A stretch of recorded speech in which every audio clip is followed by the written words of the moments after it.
बता दिया वो। हाँ, नहीं उन्होंने भगवान भाष्यकार यही तो कहने जा रहे हैं कि जब उनका अभिमान नहीं रहा तो प्राणी नाम इसलिए हम लोग और क्या किस खेत की मूली भाई।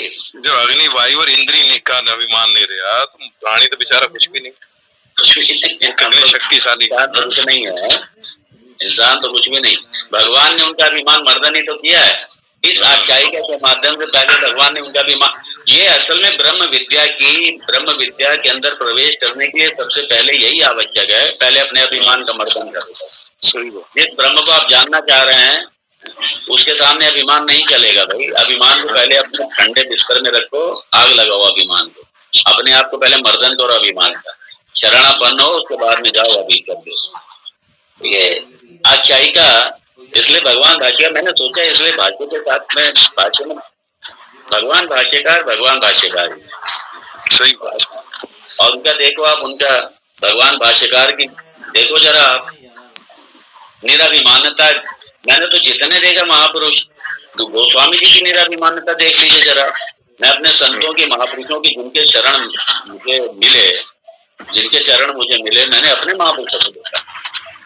और मैंने जितने अच्छे, जो प्रतिष्ठित, जितने अच्छे विद्वान महात्मा है, कभी भी अभिमान नहीं देखा मैंने, कभी निराभिमानता, शरणागति और हमेशा ईश्वर अनुराग। मतलब देह अभिमान समाप्त, मतलब देह अभिमान कम, देह अभिमान बना रहेगा तो अभिमान कम नहीं, ऐसा नहीं देहाभिमान हम आपको बताएंगे तो ऐसा ब्रह्म विद्या की प्राप्ति के बाद में देहाभिमान जाएगा। पहले जो एक सामान्य अभिमान है, पहले वो तो तोड़ो, देहाभिमान तो बाद में आएगा। पहले जो मिथ्या झूठा मोटा जो अभिमान माने बैठे हो, धन का, ज्ञान का, उसका पहले यार वो तो तोड़ो। अभी ब्रह्म विद्या में प्रवेश कर रहे हैं तो पहले अभिमान को रखो एक किनारे कि भाई हम नहीं है कुछ भी, सब प्रभु आप ही हैं। जब इस भाव से ब्रह्म विद्या सीखने जाएंगे तभी विद्या भी फलित होगी। ये देहाभिमान तो बाद में गलित होगा ज्ञान से, अभी तो ये कामका का अभिमान है ये सारा,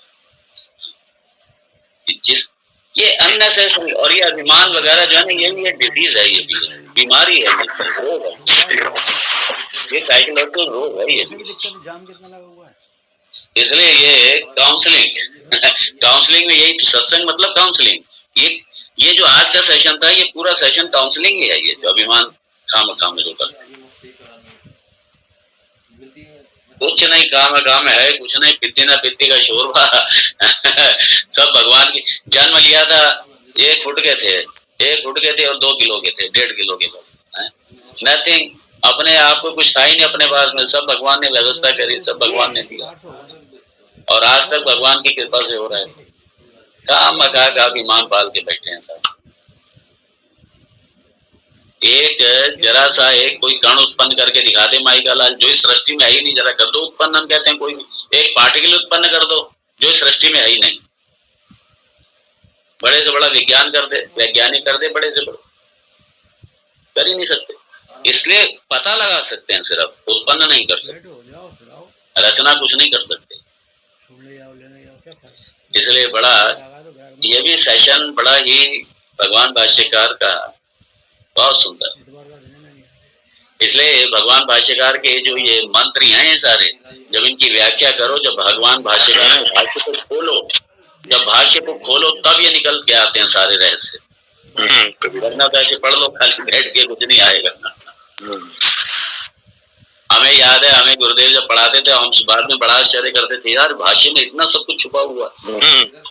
हमने स्वामी जी भाष्य पहली बार पढ़ा हूँ मैं भी, रखा था भाष्य रखा हुआ था इतने साल से, लेकिन भाष्य के साथ पहली बार पढ़ के इतने, एक तो आराम से पढ़ाते हैं ना, आप तो थोड़ा सा बड़ा ध्यान से एक एक शब्द पे अपने आप पढ़ते के बाद निकल भी जाता है जल्दी से। जब बहुत ध्यान से धीरे धीरे पढ़ो, समझते रहो साथ साथ, तो फिर आनंद आता है। हाँ यही। और मैंने भी सोचा कि चलो इस बार इसका बहुत अच्छा किया, इतने आराम से वाक्यवास और पदभास में इसका बहुत बढ़िया आनंद आ गया। पदभाष्य में थोड़ा संक्षेप है इसमें, लेकिन स्वामी चारों चीजें इतनी बढ़िया करके समझाएंगे, एकदम से लगता है कि मतलब बहुत बढ़िया संक्षेप में ही बहुत बढ़िया वाक्य भाष में इतना विस्तार बता दिया, हैं? वाक्य भाष में विस्तार से बता दिया, इसमें थोड़ा संक्षेप में, लेकिन जो चीज बताएंगे वो वाक्य में नहीं है ना, उस भाष में नहीं है, इसके बिल्कुल बढ़िया करके समझा। तो आनंद लो बस। और क्या। ये है असल में, मैं आपको बताऊं,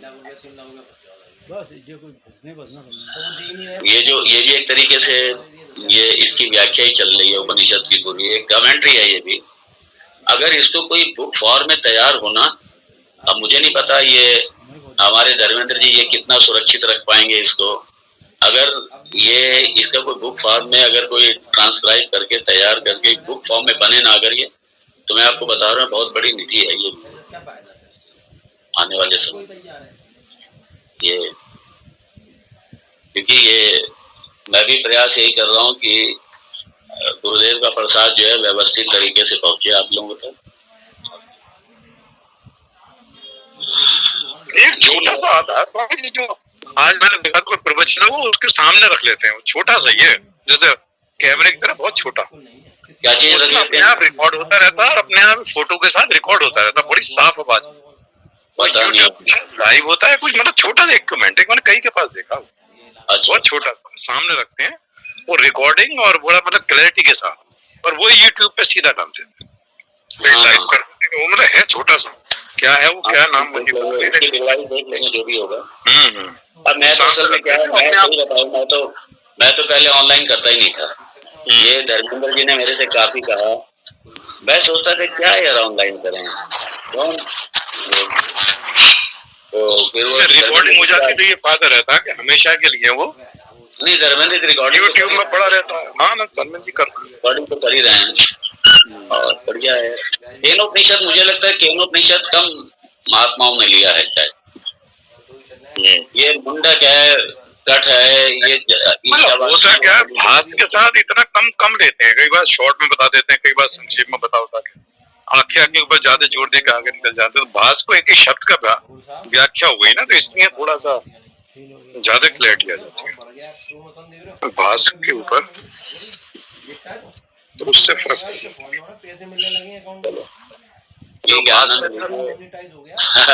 आप लोग भी आनंद लीजिए, मैं भी आनंद ले रहा हूँ बस। और मैं तो ऊपर की ये बिल्कुल मुझे ध्यान भी नहीं तो आप लोगों ने मुझे याद दिलाया कि चोट लगी, मैं भूल गया, मुझे ध्यान ही नहीं चलो ठीक है, चलता है, ठीक है। भगवान से प्रार्थना है सबके लिए, कल पुनः टाँके भी आए क्या? टाँके आए क्या? टाँका आया क्या कोई? नहीं टाँका वाका तो नहीं आया भगवान।